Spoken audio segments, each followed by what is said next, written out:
Hey, shalom from your Dutch Uncle John. Listen, we haven't talked for a while, and we talk on the phone. I can explain certain things, or I can write letters and explain certain things.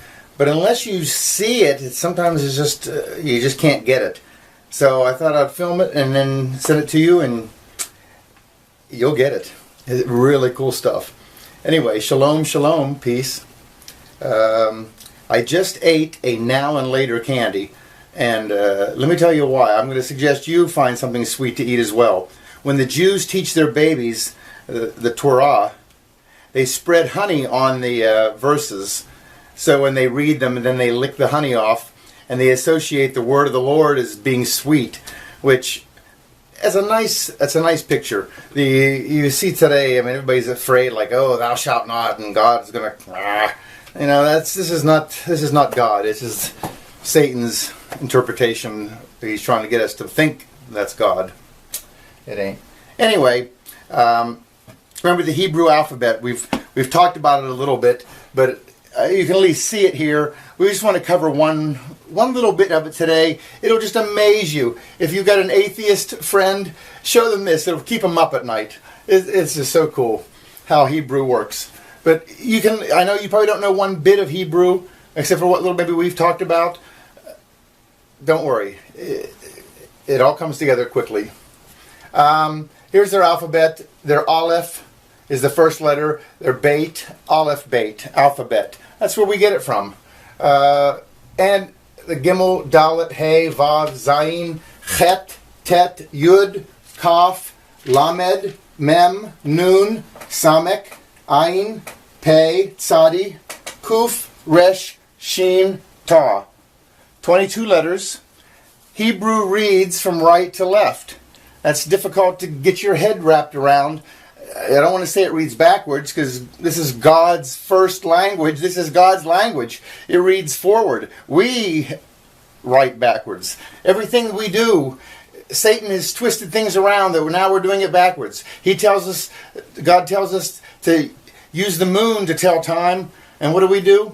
Satan switches it around, and we're all telling time by the sun. And now our calendars are so off from God's Hebrew calendar that all the special feasts and appointed times, they mean nothing to us. We miss all of this. So we've got to get back to doing it the way God originally wanted us to do it. And He originally put it in Hebrew, so let's learn it in Hebrew. Anyway, so there's your Aleph Beit, your alphabet. And here is Genesis 1:1.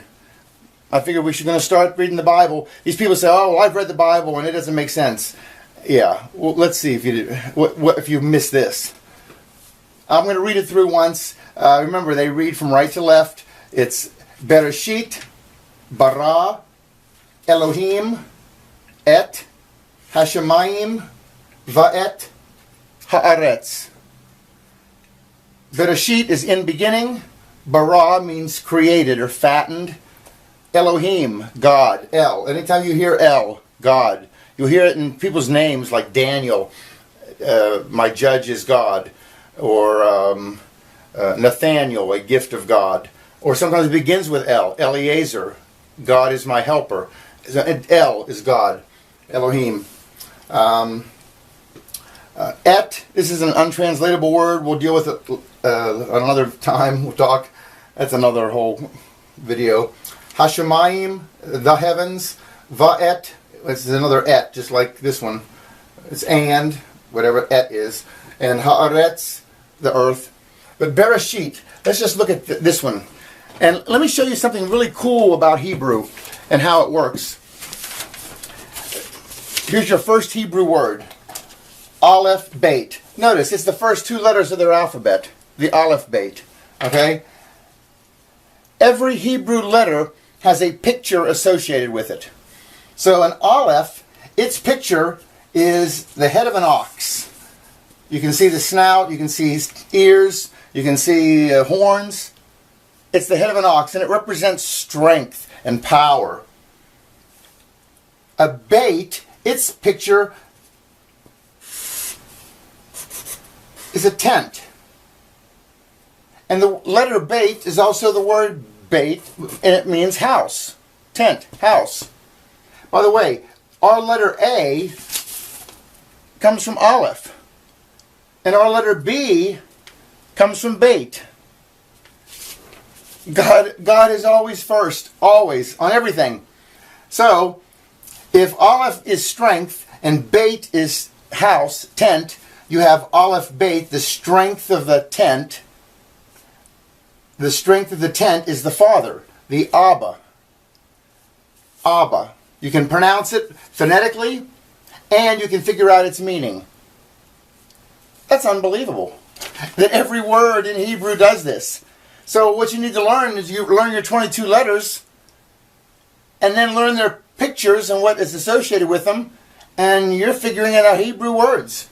Here's one more. Beit. Well, we already know Beit. It's a house. It's a tent. By the way, you've heard the word Beit before. Even if you spoke no Hebrew, you know Beit. This is in Beit Lechem. Lechem is bread. Beit is house. Beit Lechem is house of bread. Jesus says, I am the bread of life. And he's born in Beit Lechem, the house of bread. How funny. And here we have Resh. A Resh, its picture is a head. If you turn a Resh around and read it this way, it would be our letter R. So now here you have Beit Resh. You sound it out, bar. And what is it? It's the head of the tent. Well, who's the head of the tent? Well, in God's thinking, it's the Son. And isn't that how it worked? Didn't God give authority to the Son? He gave all authority to Jesus. That's unbelievably cool. So, the head of the tent is the Son. The strength of the tent is the Abba. Bar, by the way, you've heard the word bar mitzvah. When you are bar mitzvah, you are son of the law, mitzvah. You have to follow all of those 613 laws that God gave Moses on Mount Sinai. So, now that you know how Hebrew works, let's look at this first word of Genesis 1:1, Bereshit. I've written it big here, but it's the same here. It means in beginning. Okay? Well, each one of these has a picture associated with it. By the way, notice that each of these also have a number associated with it. God deals on levels, and levels, and they all intertwine and connect, and there's sub-themes and themes, and they all interconnect, and everything points to Jesus. Don't believe me? Watch. Bereshit, the first word. Remember, we're reading from right to left. You can sound it out. Beit, ba, resh, ar, aleph. They actually say it's a silent letter, and you don't... It sort of gives the A sound. I don't know why they call it a silent letter. It does. It is interesting that Aleph is the first letter of the Hebrew alphabet, yet God does not begin the alphabet or begin the Bible with an Aleph. He begins it with a Beit in Bereshit. Interesting. So, and even the shape of Bereshit, notice it's closed to heaven above, it's closed to earth below, and it's closed to infinity past, but it's open to the future in the direction that God reads. Pretty cool, huh? Anyway, so this is Bereshit, and R is Ra, Resh, Aleph, Ah. The Sheen, it's a Sh sound. Yud, Ya, and the Ta is the T sound. So you sound it out. Bereshit. And if we look at their ancient pictures, remember, you learn 22 letters, you learn 22 pictures, and you can figure it out. A Beit, we already said, was a tent. And a Resh, this was the head. Uh-oh. Oh, not bad. And Beit Resh, we already know this much. That's a word we've already learned. It's bar. Bar is son. Oh my goodness. He starts the Bible. Bar. I told you, everything points to Jesus. He's the first two letters are pointing to the Son. Then you have Aleph. What's Aleph? Aleph, we're going to put it in blue because blue would be the color of God. Because this is God's letter. It's the one he's out in front. He doesn't take everything. He gives all authority and everything to the Son. He starts the Bible with the Son. So this is God. He's the head. It's the strength. God's letter, Aleph. So what do we have in the first three letters of Bereshit? The first word of the Bible, Bereshit, which means in beginning. It's not in the beginning, by the way. There's no the in here. When we learn more of Hebrew, you'll see it's not there. It's just in beginning. And believe me, I know so little Hebrew, but I'm learning, and whatever I figure out, I'm going to pass on to you. Okay, so the first three letters, it's Bar, Son of God. Oh my goodness, that's pretty cool. We come to the Sheen. It has an ancient picture also associated with it. Its picture is, I'm doing it in black, teeth. It looks like a W. In fact, Sheen, it's the Hebrew letter that looks like a W. But it's actually teeth. You see devouring teeth? And anytime you see a Sheen, it represents destruction and devouring. Okay? Teeth, destroying. Interesting. Okay? In fact, look at this. If you just take these two letters right here, Aleph, Sheen, that is a word in Hebrew on its own. That word is Aleph, strength, strong, powerful. Sheen, destruction, teeth, ultimate destruction. It's Aish, fire.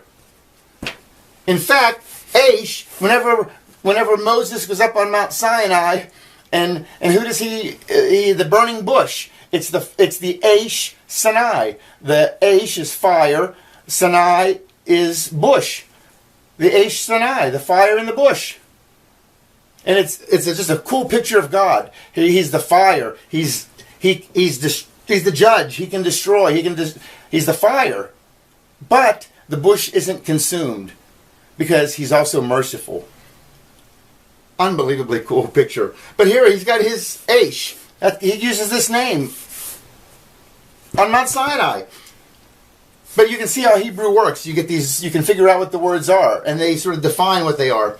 A Yud. The Yud, its picture is a hand. And we'll do the hand here. They actually draw it sort of like this. It's an arm.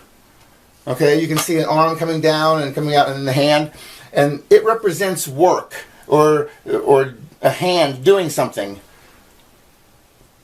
Yud. It's the smallest Hebrew letter. When Jesus, in the New Testament, he talked about not one jot or tittle will pass from the law before all are fulfilled. He didn't say jot. He said yod. He's saying not even the smallest letter in the Hebrew alphabet will pass from the law. So that's the yod. Very cool. It's the 10th, number 10. He begins his names with yod, which is very God. That's a God thing. His name Yahweh begins with a yod, or Yeshua begins with a yod. His city Jerusalem begins with the yud. He's almighty, unbelievable, almighty God, and he uses the smallest letter for his name because he can. And then we come to the Ta, and the Ta, its picture it's the letter T. Ta, hear it? So you T. Or it's a cross, which you put your mark, your Ta. That's what it is. So the word Bereshit, if you sound it out, you have Bar, the Son, Aleph, of God, is destroyed by his own hand, willingly, on the cross.